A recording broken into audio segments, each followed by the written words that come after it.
This copyrighted telecast may not be reproduced, retransmitted, or used in any form without the authorized written consent of NASCAR Broadcasting. NASCAR would like to thank all of our loyal fans for your continued support, and we hope you enjoyed today's broadcast. And then he gets in trouble, as we've seen a lot of other cars get in trouble. So Bobby Hamilton Jr. in the 25, he takes the lead back. Now he has a second three-quarter lead. We got trouble. Turn 4, caution is out. Two-car wreck. Aaron Fike is one of them. Mike Wallace is number 4, is the other.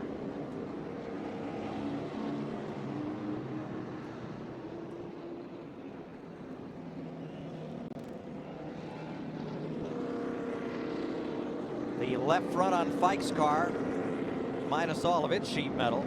The Ollie's Bargain Outlet Dodge. They're going to have a few remnants for Monday's sale.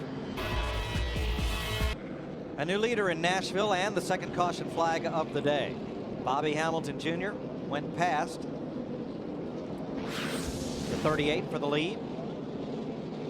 So Casey Kane comes up on the lap car. David Starr, who was up in the higher groove as the drivers had been instructed. Bobby Hamilton Jr. dropped underneath, took the lead. And then David Stremme had a wild ride up in turn 2. That's Hermie Sadler close behind, maybe too close. Maybe got a little bit of help right there from Hermie in the 0-2.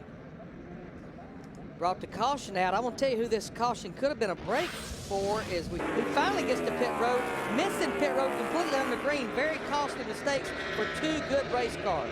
Here's Jason Leffler down pit road with a flat left front tire. Caleb Holman makes his pit stop. But if you're going to have a flat tire, have it when you're about to make a green flag stop, not that costly. Car in defense, turn 4. Bobby Hamilton Jr., I believe, the 25 car. It is, and it'll bring out the caution. Caution is out. Caution is out.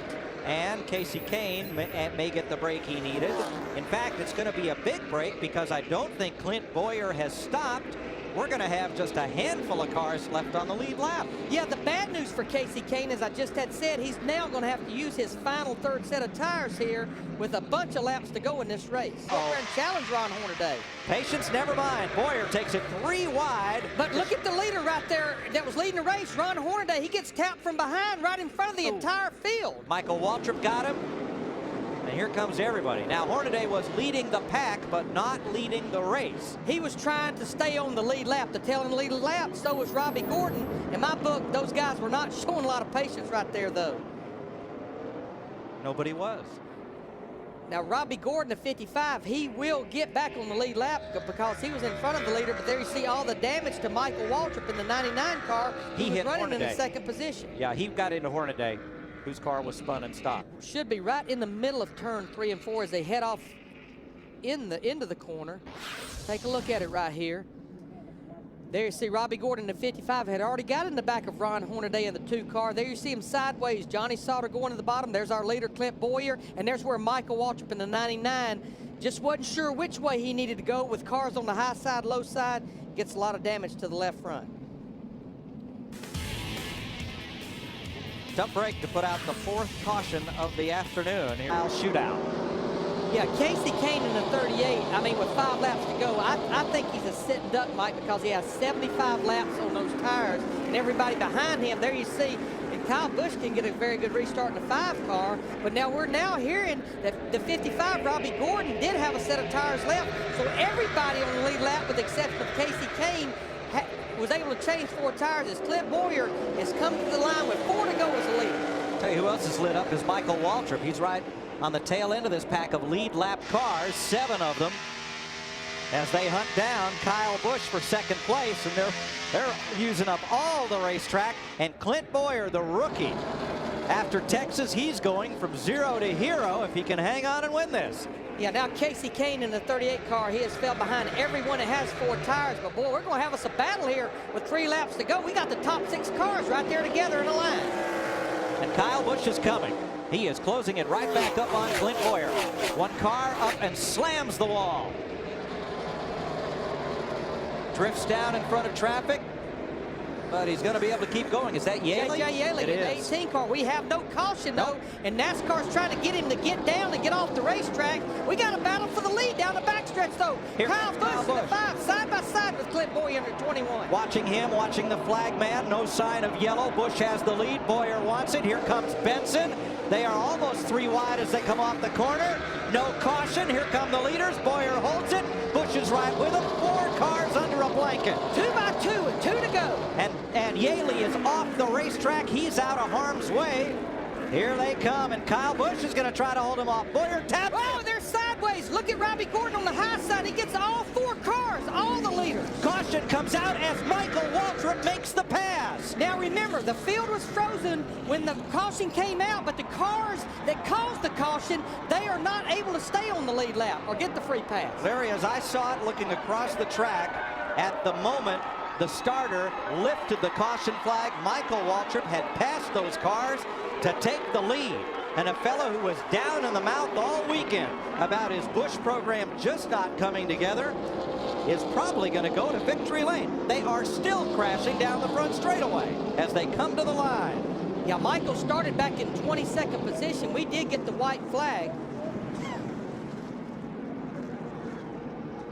I've seen a lot of wild finishes and not too many to match up to this one. And you know, there was a point this race did not have that look about it about halfway through, but who would have ever thought we'd have 4 cars going for the lead with a lap and a half to go on the backstretch. And when Kyle Busch got sideways, they all wadded up, and Michael Waltrip was just far enough behind them to be able to clear them on the outside. And I think the other car that got by was Johnny Sauter in the 27 right now. Again, scoring. We'll have to check scoring, but he's showing in 2nd place right now. You know, Larry, I think everybody that was involved in the backstretch got away and came on around. Yeah, everyone is going. It's like they were just locked up back there. Oh. And the checkered flag is out. And it's going to wave over Michael Waltrip, who unofficially is our winner. We will have to await a review from NASCAR of the scoring at the time the field was frozen under caution. But it's our belief that Michael Waltrip had cleared those cars and will go to victory lane. Oh, let's sort this one out. Now they're coming off turn 2. This was with about a lap and a half to go. You saw the 21 just barely got in the back of the 5, and then it looked like Johnny Benson got in the back of the 21 and just kind of sucked in Robbie Gordon in the 55 car. Chain reaction. Starter tells him, be patient. We're not ready to go yet, but the green will reappear here at Nashville. 5 to go, and we're back underway, heading toward turn 1. Kane up through the gearbox. 2 car lengths in front of Clint Boyer. Single file restart. Boyer running second. Then Kyle Busch, Robbie Gordon, Johnny Benson. Kane up the racetrack already. Clint Boyer back to the top spot. Here comes Kyle Busch and everybody else. Like a rocket ship, it's Clint Boyer back in front. Casey Kane now second. Kyle Busch to the number 3 spot. Benson running 4th on the outsides. Gordon right behind him is Johnny Sauter and Michael Waltrip. Casey Kane on worn tires had to give up the lead to Clint Boyer, and now he slides off of turn 4. Kyle Busch gets by. Johnny Benson gets by, and he's going to bring Robbie Gordon with him. Clint Boyer is our new leader into turn 1. The battle is for second. Kyle Busch, Johnny Benson, and Robbie Gordon as Casey Kane falls deep in the field, but it's Clint Boyer by 5 car lengths off 2.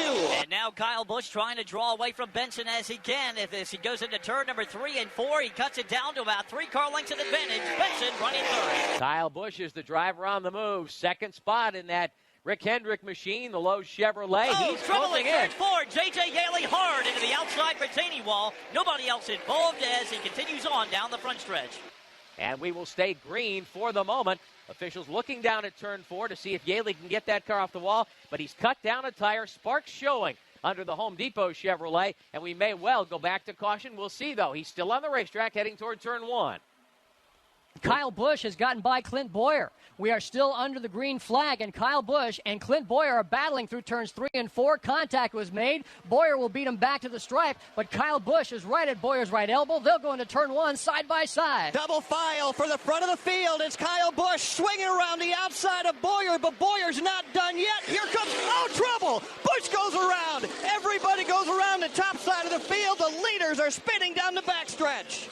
As they work it back into turn number 3 and 4, Michael Waltrip looks to be the one driver of the lead lap cars, as well as Johnny Sauter, that avoided contact, and they get around everybody on that back straightaway, clearing the grass and now under power. Unbelievable. Clint Boyer back up on the speedway, yellow waving with the white flag. Michael Waltrip leads him across the stripe. What an incredible turn of events with 1 to go. Unbelievable. Michael Waltrip cleared the melee on the backstretch and inherits the win of the Pepsi 300 here at Nashville Superspeedway. Now, he's got one more lap to go, but it is under caution. And Michael Waltrip will follow the pace car home. Let's go back to Jeff Striegel over in turn 2. Jeff, incredible. The top 4 cars went sliding into the grass. Well, it was unbelievable, Rick. It was double file up front for first and second, same for third and fourth, and it was Kyle Busch digging hard, topside, off of turn number 2, trying to clear the leader, Clint Boyer. They made contact, turned both cars around in front of the field, and then everything broke loose. Plumes of tire smoke as the car slid down in the infield, collecting one another, and Michael Waltrip drives by unscathed. I believe Robbie Gordon got caught up in that. So too Johnny Benson was also part of that. It looked like a 4-car incident there down on the backstretch. And here comes the pace car. Dennis Dillard will lead the winner, Michael Waltrip, across the stripe to the cheers of 30,000 at Nashville Superspeedway. Michael Waltrip is our winner. Johnny Sauter will finish second with Mike Bliss third. Let's go down to pit road. Jerry. This copyrighted telecast may not be reproduced, retransmitted, or used in any form without the authorized written consent of NASCAR Broadcasting. NASCAR would like to thank all of our loyal fans for your continued support, and we hope you enjoyed today's broadcast. This has been a presentation of TNT Sports.